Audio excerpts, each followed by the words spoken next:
இறைவனின் திருவருளை பெறுவதற்கு எத்தனையோ வழிகள் இருந்தாலும் இறைவன் விரும்பும் வழி ஒன்று உள்ளது. அந்த வழியை நாம் யாரும் பின்பற்றுவதில்லை. அன்பே சிவம் என்று வாயால் சொன்னால் மட்டும் போதுமா? மற்ற உயிர்களிடத்தில் நாம் காட்டும் அன்பும் பரிவும் தான் இறைவனை அடையக்கூடிய ஒரே வழி. சக உயிர்களிடத்தில் நீ அன்பு செய்யாமல் நீ இறைவனிடத்தில் அன்பை எப்படி பெற முடியும்?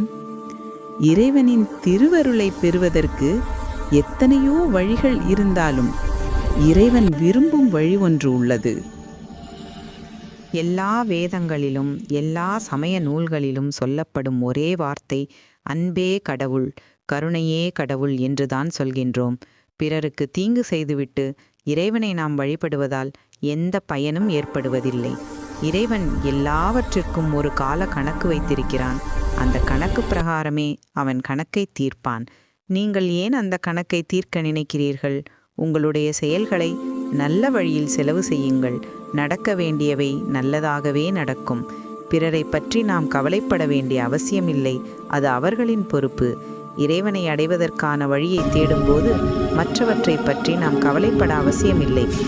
இந்த பிரபஞ்சமே அன்பினால் ஆனது என்பதை உணர்ந்தால் உலகம் சொர்க்கமயமாக மாறும். சொர்க்கம் என்று தனியாக ஏதும் இல்லை.